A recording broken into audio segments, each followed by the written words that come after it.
There are no roads on the map, no buildings in the archives. But the drone's footage was clear. There was a village and something moved in it. June 3, 1971, Barrow Creek Orphanage, West Virginia. On a hillside wrapped in fog, surrounded by endless pine forest, stood the Barrow Creek Orphanage. A tired, 3-story stone building with ivy strangling the walls and windows that hadn't opened in years. Inside lived 32 children, cared for by 4 nuns and a groundskeeper. The place was isolated 2 miles up a dirt road from the nearest town. It had once been a Civil War infirmary, and it still smelled of damp linen and mildew. 6 of the children, all aged 7 to 10, were inseparable. They were known around the orphanage as the Six, not just for their closeness, but for their peculiar way of keeping to themselves.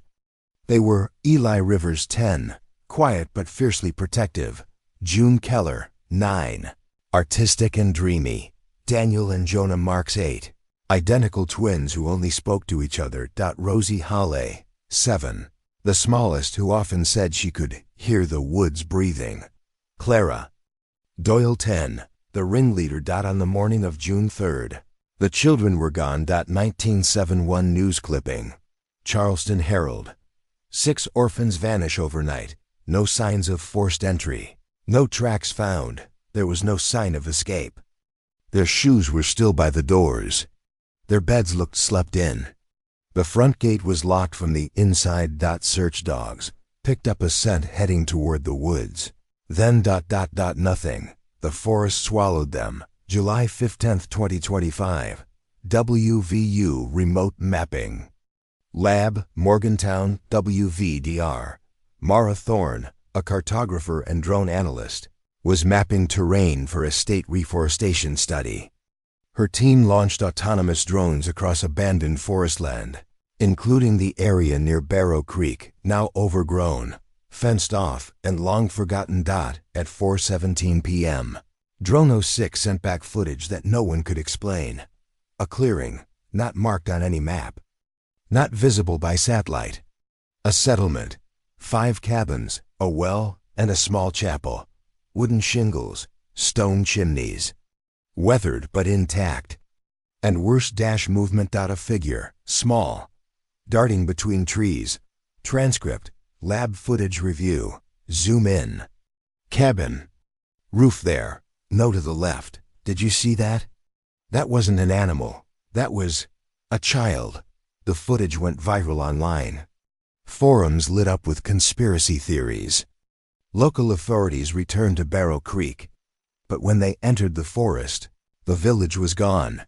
Inside the attic of the abandoned Barrow Creek Orphanage, under a loose floorboard, Mara found something the search crews missed: a child's journal.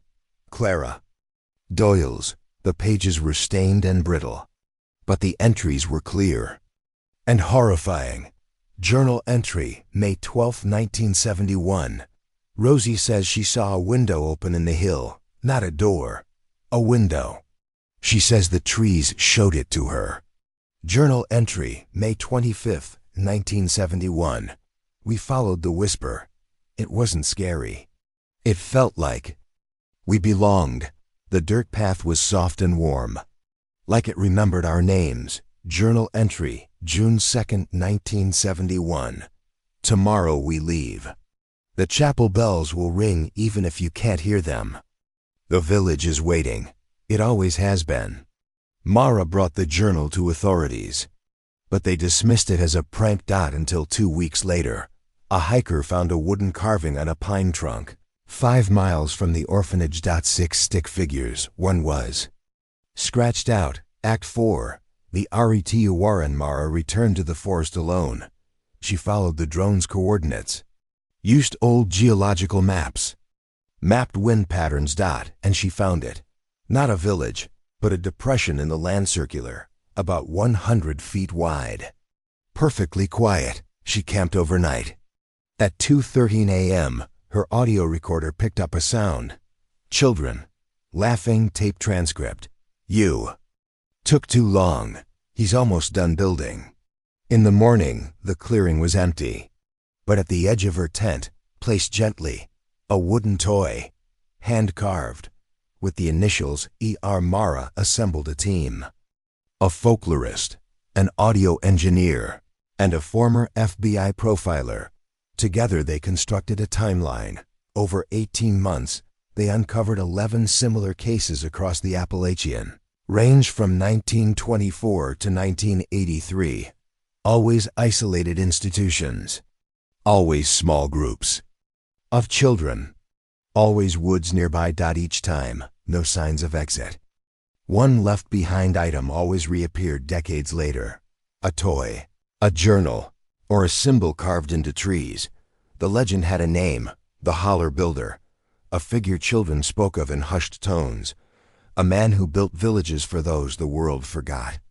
Not to help them, but to keep them. Mara returned one last time. This time, she didn't come back. Epilogue 22:6. Podcast excerpt. Lost after dark. The drone footage still exists. You can see it frame by frame.